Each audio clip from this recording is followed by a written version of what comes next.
آپ سب پر سلامتی ہو۔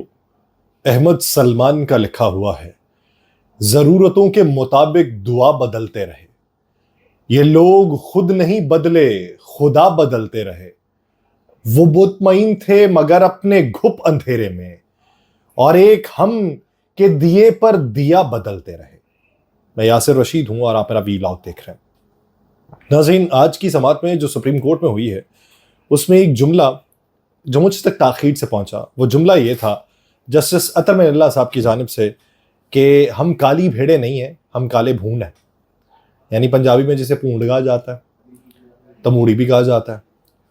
وہ جو لڑ جائے تو اس کی تکلیف بہت زیادہ ہوتی ہے۔ یعنی پیلے کی جگہ اگر کالا جو ہے وہ آپ کو لڑ جائے تو بہت تکلیف دہ ہوتا ہے۔ تو شاید یہ اشارہ ہے جو پہنچایا گیا۔ دوسری طرف اگر مقدمات کی بات کریں تو ڈسٹرکٹ اینڈ سیشن کورٹ اسلام آباد نے بانی پاکستان تحریک انصاف عمران خان کو 9 مئی کے 2 مقدمات میں بری کر دیا ہے۔ جوڈیشل مجسٹریٹ عمر شبیر نے بانی پاکستان تحریک انصاف عمران خان کی 2 مقدمات میں بریت کی درخواستیں منظور کیں۔ عدالت نے بانی پی ٹی آئی کو تھانہ شہزاد ٹاؤن میں درج 9 مئی کے 2 مقدمات میں بری کیا، اور ڈسٹرکٹ اینڈ سیشن کورٹ نے اپنے فیصلے میں یہ کہا ہے کہ پروسیکیوشن کی جانب سے ناکافی شواہد پر بانی پاکستان تحریک انصاف کو بری کیا گیا۔ اس سے پہلے بھی بیشتر مقدمات ایسے ہیں جو 9 مئی اور 9 مئی کے آفٹر شاکس کے نتیجے میں بنے تھے۔ ان مقدمات میں بریت کے پروانے مل چکے ہیں یا ضمانتیں منظور ہو چکی ہیں۔ یہ صرف بانی پی ٹی آئی نہیں ہے، اور بھی بہت سے لوگ ہیں، جس طریقے سے سنم جاوید ہیں، عالیہ حمزہ ہیں، جو قیدی اس وقت جیلوں کے اندر موجود ہیں۔ ان کی بریت بھی جو ہے وہ 20 نہیں سینکڑوں کی تعداد میں بھی ہوئی ہے۔ لیکن مقدمات کی بھرمار اتنی ہے کہ کسی اور مقدمے میں بھی جو وہ نامزد تھے تو گرفتاریاں پھر ادھر ڈال دی جاتی ہیں۔ اب یہ ہے عدالتی منظرنامہ، جس عدالتی منظرنامے کو لے کے میاں شہباز شریف صاحب نے 2 دن پہلے یہ بات کی تھی کہ کچھ لوگ بانی P T I Imran Khan کی ضمانتوں کو لے کے سازشیں کر رہے ہیں، اور اسی پہ انہوں نے سپریم کورٹ کی طرف یا عدالتوں کی طرف اشارہ کرتے ہوئے کہا تھا کہ عدلیہ کے جو ججز ہیں وہ ٹھیک ہیں، زیادہ تر ٹھیک ہیں، لیکن کچھ کالی بھیڑیں ہیں، جن کالی بھیڑوں کے تناسب میں جا کے آج جواب دیا گیا جسٹس عطر من اللہ صاحب کی جانب سے اٹارنی جنرل صاحب کو کہ جا کے بتائیں کہ ہم کالے بھون ہیں۔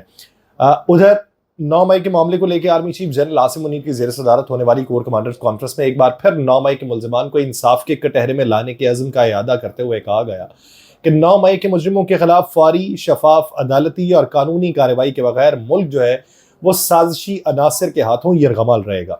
پاک فوج کے شعبہ تعلقات عامہ ISPR یعنی انٹر سروسز پبلک ریلیشن کی جانب سے جو اعلامیہ جاری ہوا ہے، اس میں army chief general Syed Asim Munir کی زیر صدارت 83ویں فارمیشن کمانڈرز کانفرنس ہوئی، جس میں کور کمانڈرز تھے، پرنسپل سٹاف آفیسرز تھے، پاک فوج کے تمام فارمیشن کمانڈرز نے شرکت کی تھی، اور ISPR کے مطابق فارم نے شہداء کے ایصال ثواب کے لیے فاتحہ خوانی بھی کی۔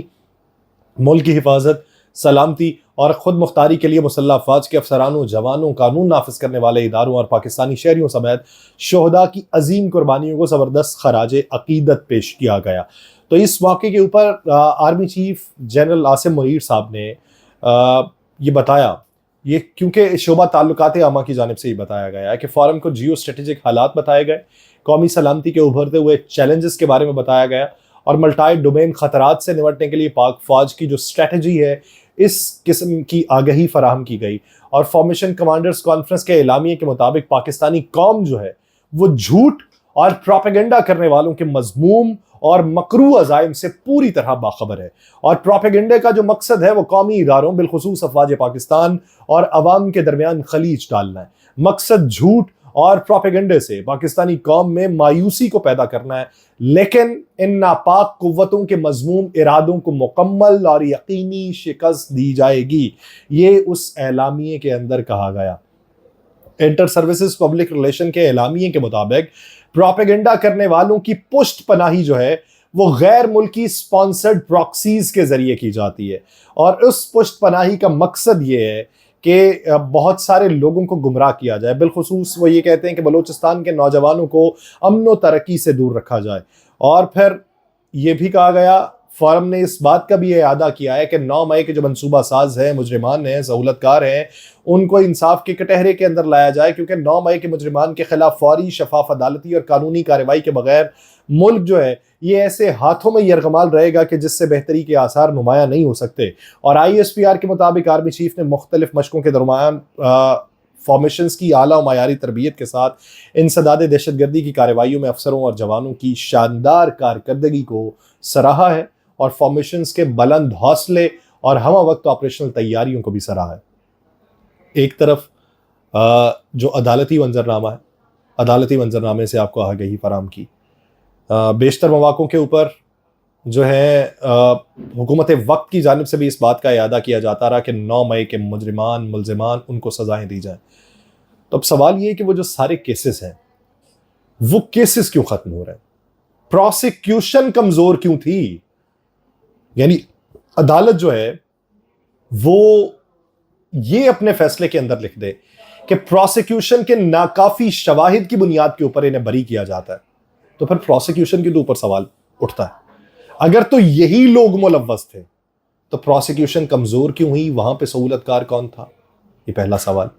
اور اگر یہ لوگ نہیں تھے تو پھر سوال یہ بنتا ہے کہ وہ لوگ کون تھے کہ جنہوں نے حملہ کیا، جنہوں نے املاک کو نقصان پہنچایا، پاکستان کو نقصان پہنچایا. تو یہ پورے منظرنامے میں ہم ایسی جگہ پہ پھنس چکے ہیں جہاں پہ الزام تراشی تو ہے لیکن الزام تراشی کے بعد حل نہیں ہے. کدھر کو جائیں گے؟ دوسری طرف اگر مقدمات کو ہی دیکھنا ہے تو پاکستان تحریک انصاف کے ترجمان رؤف حسن پہ جو حملہ ہوا تھا تو کہا گیا کہ خواجہ سرا کے زیادہ میک اپ کے باعث چہرے کی شناخت کے امکانات کم ہیں، اور رؤف حسن پر حملہ کیس کی تحقیقات جاری ہیں. اور اس حوالے سے تفتیشی ذرائع یہ کہتے ہیں کہ PTI رہنما پہ حملہ کرنے والے خواجہ سرا گاڑی پر سوار ہو کر ستارہ مارکیٹ پہنچے اور خواجہ سراؤں نے بلیک رنگ کی مہران گاڑی استعمال کی، لیکن گاڑی کے حروف مدھم ہونے کے باعث ڈیٹا نہیں مل سکا. حملہ آوروں کے حوالے سے نادرہ رپورٹ کا انتظار ہے، جبکہ زیادہ میک اپ کے باعث چہرے کی شناخت کے امکانات کم ہیں. کس شہر کے اندر کی بات کر رہے ہیں؟ اسلام آباد کی. وہاں پہ شناخت نہیں ہو رہی، پروسیکیوشن وہاں پہ کمزور ہے. تو کیا کھلی طور پہ ہماری پروسیکیوشن کمزور ہے؟ وہ کہہ رہے ہیں کہ ان کی شناخت نہیں ہو رہی، دوسرے مقدمات میں یہ ہے کہ ان کی شناخت ہو چکی ہوئی ہے. اب یہ معاملہ کس طرف کو جاتا ہوا دکھائی دیتا ہے؟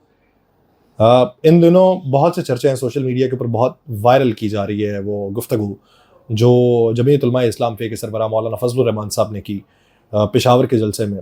اور انہوں نے اس میں جس طرح کی باتیں کی، جس میں انہوں نے کہا کہ میں آرمی چیف کو بھی جانتا ہوں، میں ISI چیف کو بھی جانتا ہوں، میں مقتدر کو بھی جانتا ہوں، میں نے 40 سال پاکستان کے اندر سیاست کی ہے اور کوئی بھی ناواقفیت میرے لیے نہیں ہے.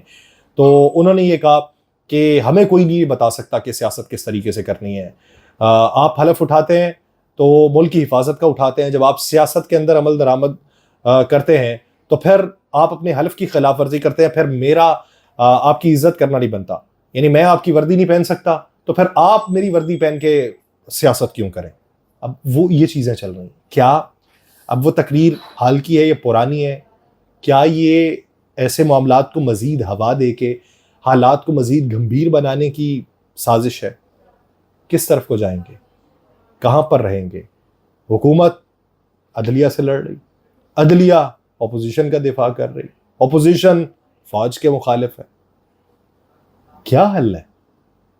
کیا اسی طریقے سے عوام کو بھی تقسیم کر دینا ہے کہ کسی کو عدلیہ کے فیصلے پسند آئیں، کسی کو حکومت کے فیصلے پسند آئیں، کوئی اپوزیشن کی جے جیکار کرنے لگے، کوئی اداروں کے خلاف بولنے لگے؟ کیا اسی طرح کی سیاست میں اپنی عوام کو تقسیم کر کے ہمارے پاس کوئی حل ہے؟ اگر ہے تو بتا دیں، نہیں ہے تو ڈھونڈ لیں. مجھے دیجیے اجازت. اللہ نگہبان.